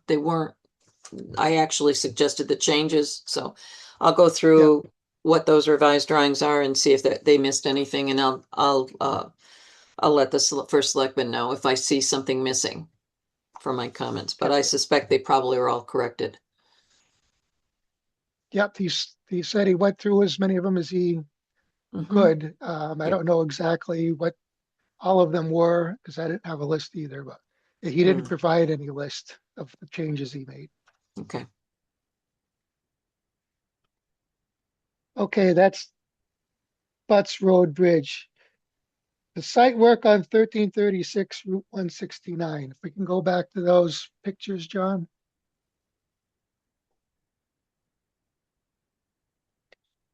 Okay, there's two documents at the top. The top document is for the Morris Lewis W investment site. And the driveway that came down the left side was actually labeled construction entrance. And where the red is what they have constructed instead. It involves more use of state property because the road was straightened there. So that's probably another reason to get the DOT involved in that. But it is significantly different from what they said. If you go down to the first set of three pictures, if you can unzoom, okay. So this tree to the left, the very bottom left of the picture is the edge of the existing driveway. Just to the left of that is the existing driveway that goes straight down that hill. So it intersect right at the point of that curve. The new driveway goes to the left. Very. So if you go down to the next picture, Bill, I just want to note, we appear to have lost Marla. oh, You still have got a quorum, right? Your five is your so, but just for the record, okay. she seems to have dropped off. Anyway, continue. Okay, well, I could probably meet with her separately on this. So that construction entrance had a steep lip at the road and was steep coming up. And you could see by those two trees and there's other trees there, there was a blind line sight to the left. So I can understand them wanting to change that, but they did not come for us. So that the new driveway goes like several hundred feet to the left and then curves up towards the road. If we go down to the next picture. Bill, sorry, this is Stuart here. Is that 169 that we're looking at? Yeah. Yeah, this is Yeah. 169 right here. This is So this is looking north, and we're Yes. just north of English Neighborhood Road. Okay. The intersection right up Yeah. here, you can see this sign. Yeah. Is green. Okay. So that's a new driveway? Yeah. Well, yeah. Yep. So that entrance there is at least 150 to 200 feet south of where that construction entrance was. Huh. So I had a feeling they were going to do something there, and turns out they did. So that's where the entrance is, and I don't believe they probably don't have any approval from the state for that. And the state owns more land there than it looks like because of the straightening of the road. The third picture, I don't remember what was on there. Okay, that just shows Zoom in at the some drawing. silt fence there that is at that corner. Some of that was original to that. I don't know how far to the left that continues, but there is some provision for silt fence there. So that's how far it goes with that one. So that's the one that John is issuing the letter for compliance to. If we go, yeah, now if we go back up the top and look at the second document.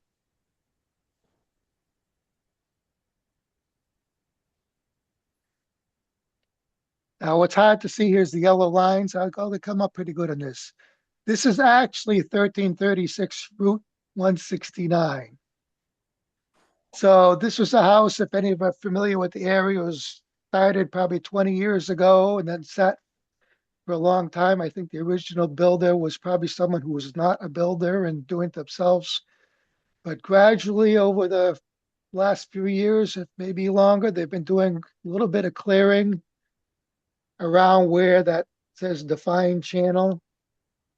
So the clearing is enough there, so there actually is a defined channel with stones now. So if we go to the fourth picture,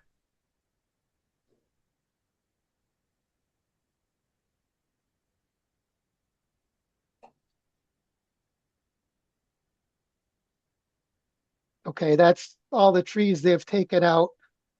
And it shows some clearing between those three trees right in the middle there. That's on a little plateau there. Okay, Marla's back. You go down to the next picture. That's part of that same plateau. Again, with all the trees on the right that were cleared. And if you go to the last picture. This is the last picture I have, unless it's this one you're talking about. This one, yep. So you can see there's probably a pipe that goes under the road, and that channel was probably actually dug out, created with all the vegetation, the loose vegetation is. There are actually rocks in there that define it. So even where the truck is was originally woods, and it's been little by little been cleared. You can see the small excavator to the left, and there still is open soil, and there's more open soil in the back. This is all probably very freshly seeded because it was bare, and the concern with this also, and what drew my attention more to it, is because they had an awful time with the water this spring at the Morris Lewis space next door. There was actually a heavy duty pump with like a 4-inch discharge that was running for like 3.5 weeks straight. Wow. The foundation probably was not capped then, so that might have made some difference, but I don't know if they've remedied some of that with some foundation drains or not. But I don't want to see this the water just splashing off this and accelerating off this property down to the Morris Lewis and making it even worse. So that's why I'm bringing this up, and I think it requires some notice of violation and further action, at least to come to us and see what their continued plans are, because this was all done without permits. Progress. Oh, Marley, you just joined a second time. Oh, all right. Yeah, something happened and I had to reboot. Okay. Oh, now I'm out again? No, I see. Well, we hear you, don't see you, but we can. Yeah, we've got you. There we go. Okay. So basically, this Bill, whole area was this is on forested the so almost this is on the adjacent property. This is on Yes. the property to the north. yes, Okay. which is actually 1336. Right. I don't Okay. I don't know that Lewis has a number yet. It was 0.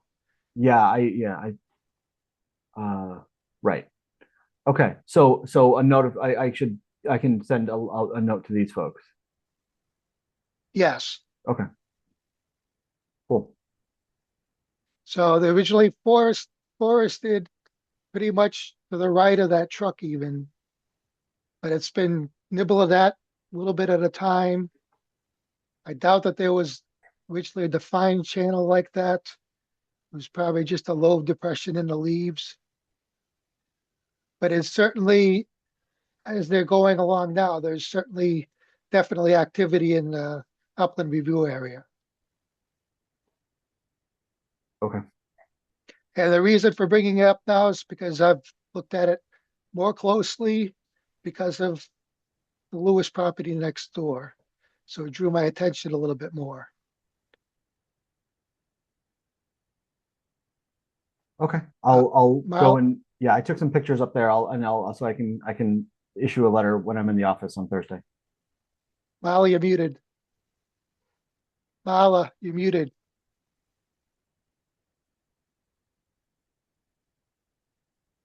When that house Okay. was built, that's to the north of the Yep. violation site. Do we have a delineation for wetlands for that property? I don't know. That was a long time ago. Which And means like the I said, files were destroyed by Ashley. maybe. Maybe. I Let's think see. it was started by somebody who was building it for themselves, Yes. who wasn't the builder, and it sat there for a long time Long with time. no activity. So I've been watching their gradual clearing over, but it's caught my attention more because of the Morris property and what I was knowing that what was happening with the water there.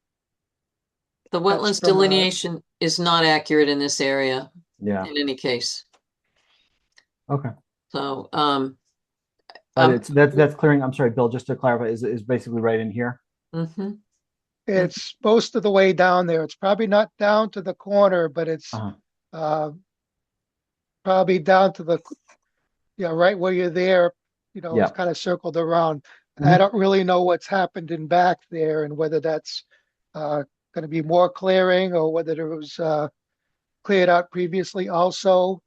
But if that much has been done, maybe there needs to be a basin there, at least a retention for sediment before it goes down the hill further to the Lewis site.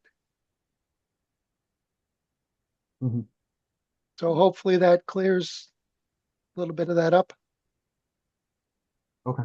Yeah. Thank you. I'll dig around for the permit set if it exists and issue a notice on Thursday. Yep. Okay, thank you.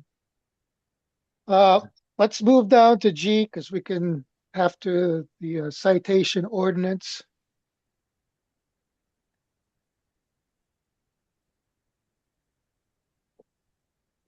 Okay, John, I've raised an issue on this of having the wetlands agent there. It's been And removed. yes, I see that. Since they took out the wetlands regulation, because I believe Richard Roberts said we have our own fine system that it didn't need to be part of this. It was originally talked about wetlands regulation and the wetlands agent. I didn't see a reason to have wetlands agent in there anymore if the wetlands agent were not, wetlands regulations were not mentioned. I don't know how you felt about that, John. That's fine. No, I think that made sense. And that was, we had in the initial draft we had taken out wetlands because of Rich Roberts and Marlo's note about the wetlands citation ordinance separately. That reference to the wetlands agent in section A2A was vestigial, and we just took it out. So that, yeah. Yeah. So, Okay. just to let you know, my comments that were made at the town meeting were those I was doing as a citizen, not trying to represent the wetlands agency. I know you were there, Bill, as the chair of the commission. But from here on, my comments regarding the ordinance for citations for violations of town regulations will be as a citizen for this particular ordinance. A meeting is being set up between myself and I believe John. I got an email from the selectman's office because I asked for a meeting with the selectman, with Chandler, to talk about other concerns that I had that I didn't reference at the town meeting. And hopefully we'll be able to address those concerns because I don't want to blindside anybody with anything. But in the course of my investigation of the statutes and the regulations and all that other stuff, I did come across and I see you have it listed in the ordinance for the Inland Wetlands Agency posted in the documents. John, if you could put that up. Okay, so the ordinance. The wetlands ordinance itself. That one, yep. Yep. Mhm. So the inland wetlands fines and citations authorities are slightly different than those that the rest of the town has, because the Inland Wetlands Act specifically has criteria for citations and fines. And that's what we work off of. And that is found in section 22A 42G. And it has some slightly different requirements than what the others would have, but we still have to follow the same hearing procedure that everybody else does. But our fines can go up to $1,000 a day, where others are at a lower level. They're limited to smaller amounts. Okay, does the just to interrupt you here, Marla, does the state regulations say $1,000 a day? Because this here does Yes. not say $1,000 a day, Yes, just so up to 1,000. yes, so it says subsection A of 22A 42G. Any municipality may establish by ordinance a fine for violations of regulations adopted pursuant to section 22A 42, provided the amount of any such fine shall not be more than $1,000, and further provided no such fine may be levied against the state or any employee of the state acting in the scope of his employment. And then it talks about B, any police officer or other person authorized by the chief executive officer of the municipality may issue a citation to any person who commits such a violation. Any municipality which adopts an ordinance pursuant to subsection A of this section shall also adopt a citation hearing procedure pursuant to section 7-152C, by which procedure such fine shall be imposed. C, any fine collected by a municipality pursuant to this section shall be deposited into the general fund of the municipality or in any special fund designated by the municipality. So that's what the Inland Wetlands Act says about the citation procedure.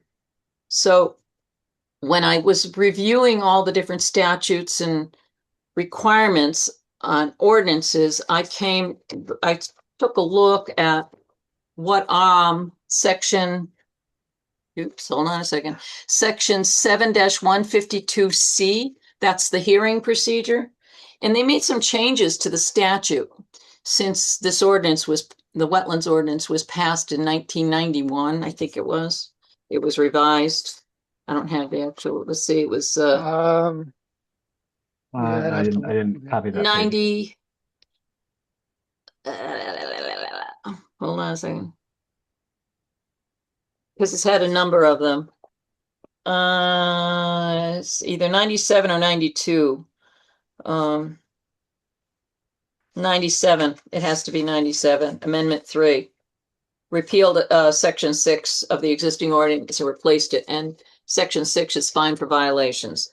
So since 1977, the law has changed regarding a hearing procedure.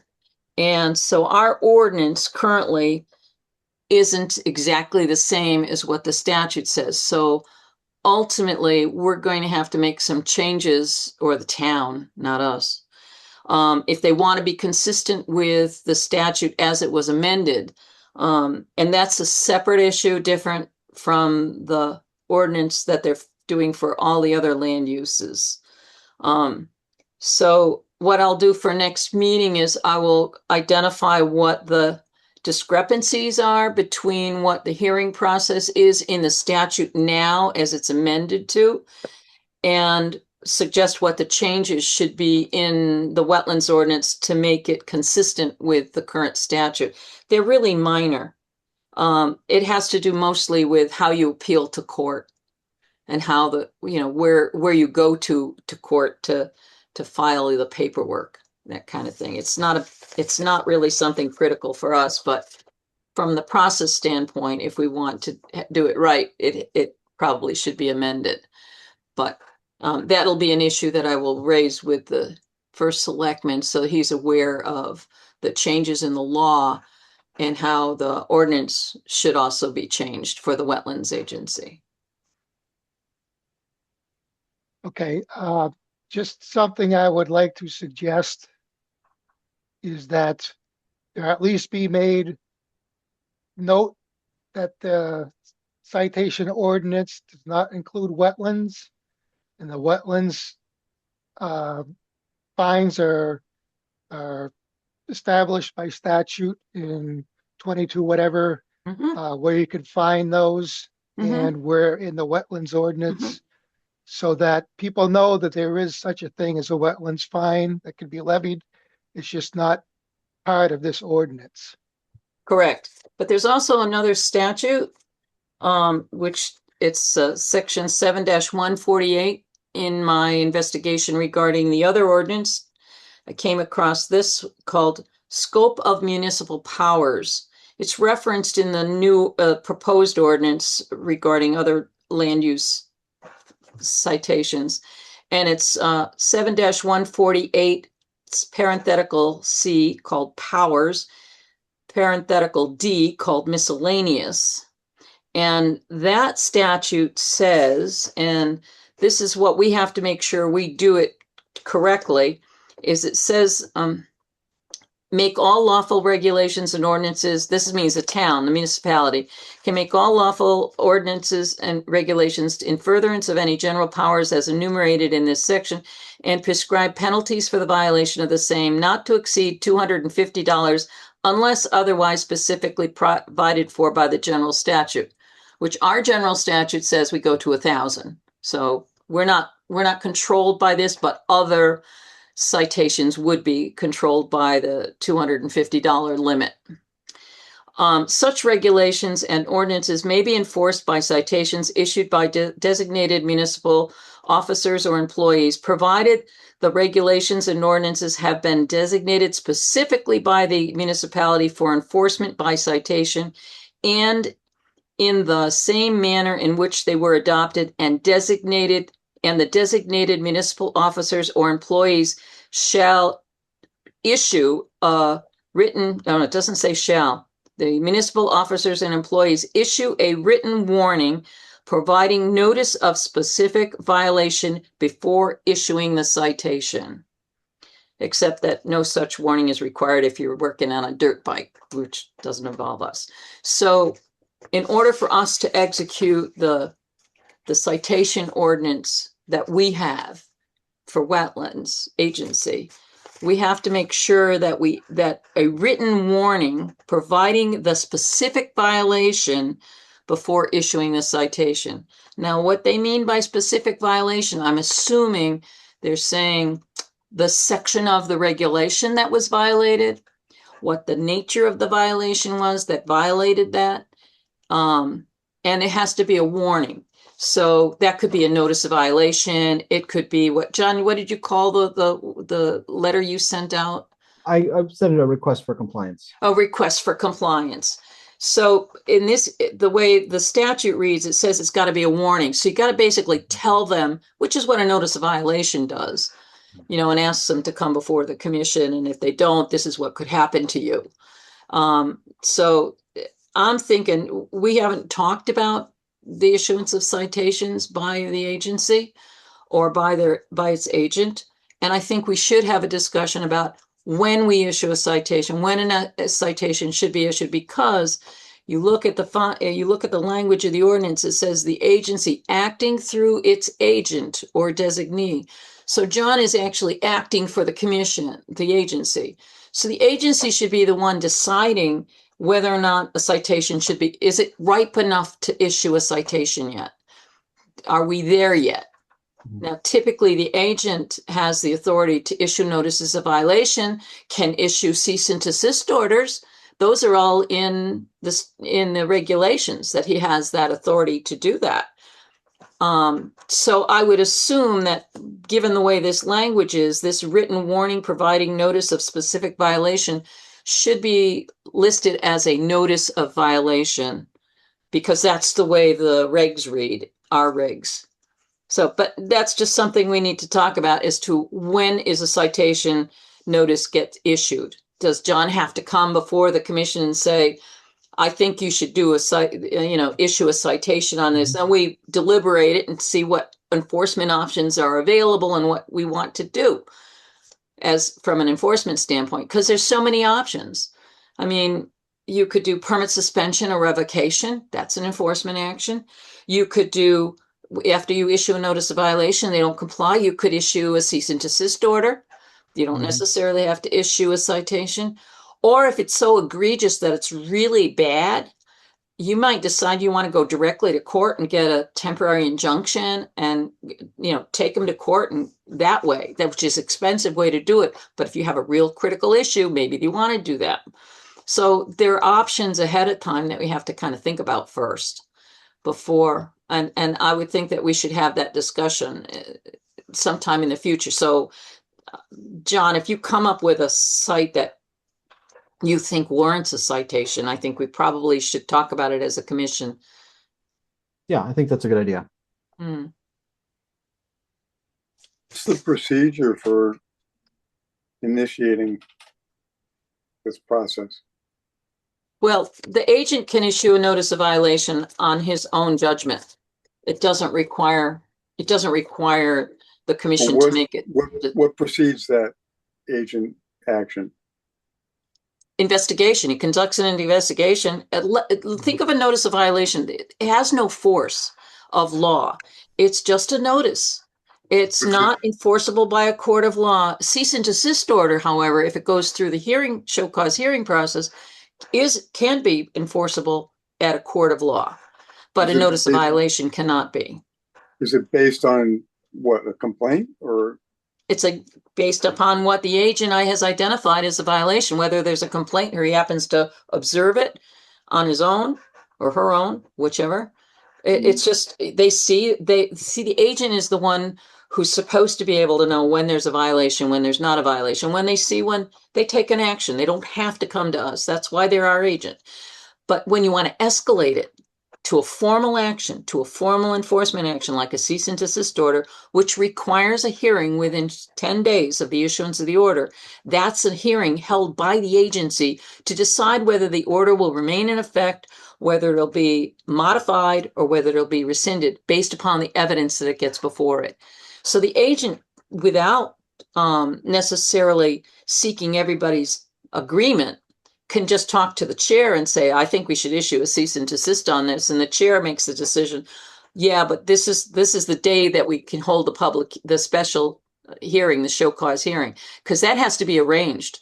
Show cause hearing has to have a quorum in order to do it. And you have to do it within 10 days of the issuance of the order. So that consumes a lot of resources. So you want to make sure you're not setting yourself up, because that's a special meeting, unless you issue the order like 9 days before your regularly scheduled meeting and you hold a hearing then.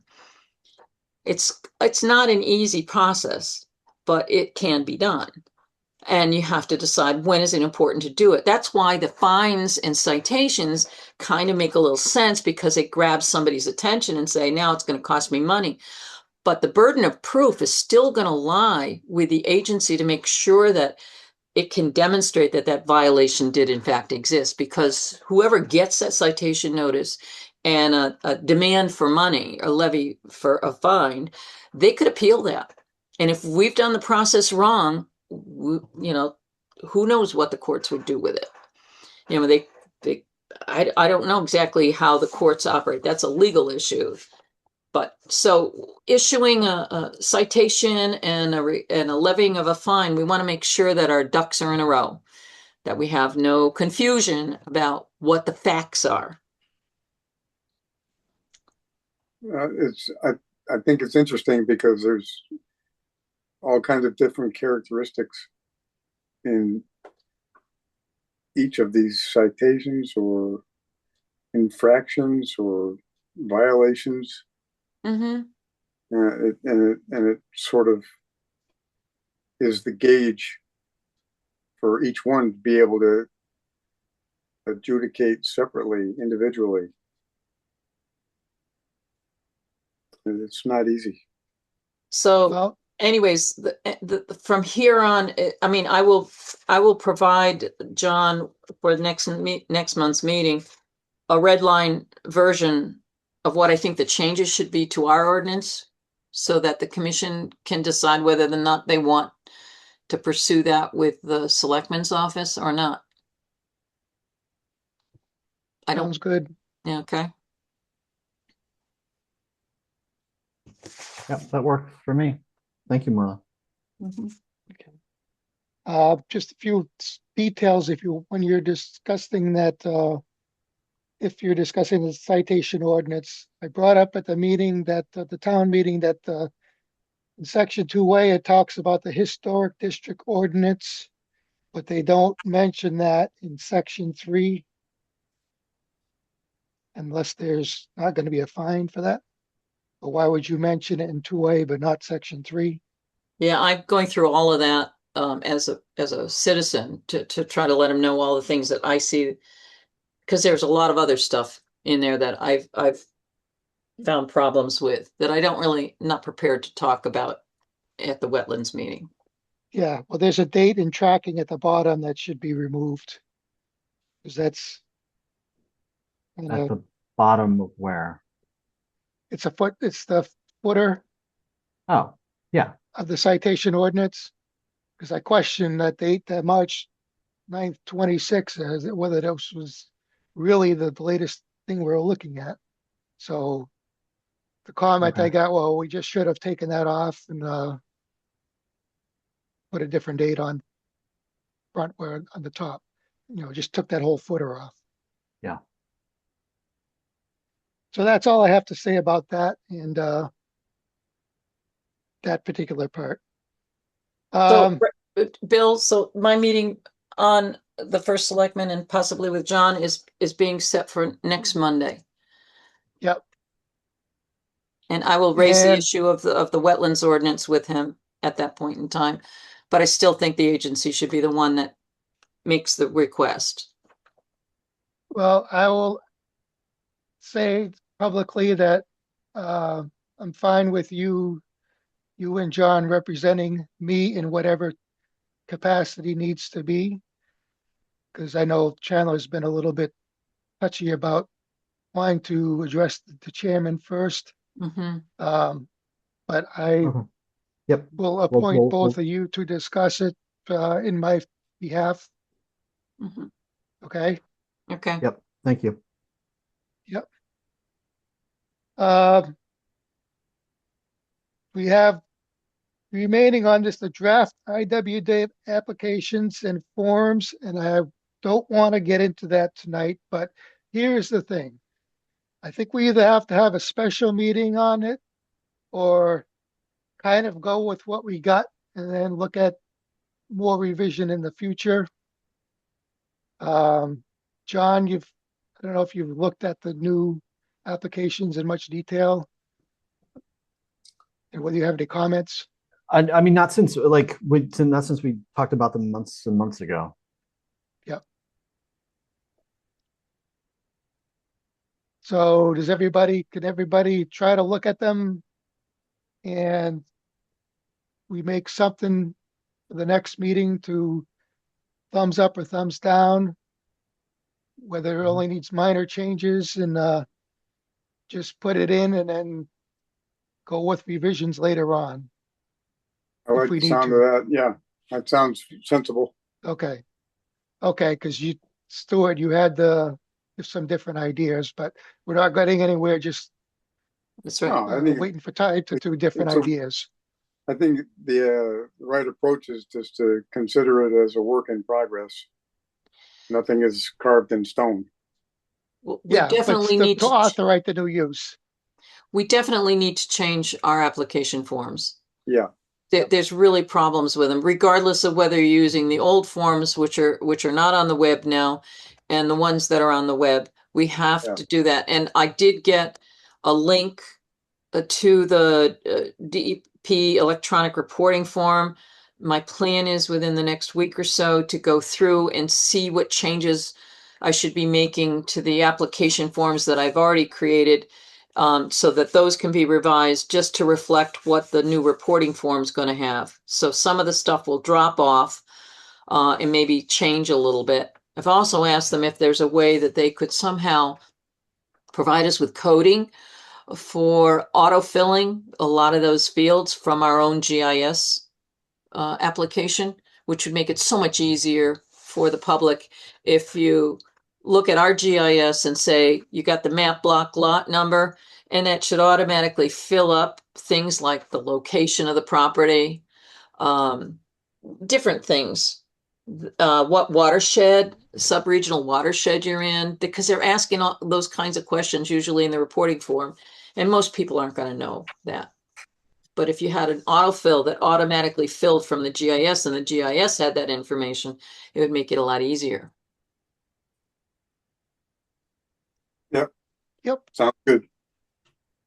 Just it's a work in progress. I think it evolves. Okay.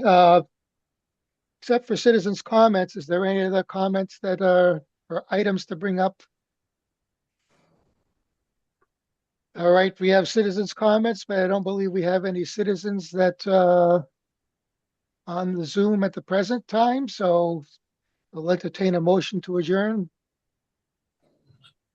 I make a motion, we adjourn.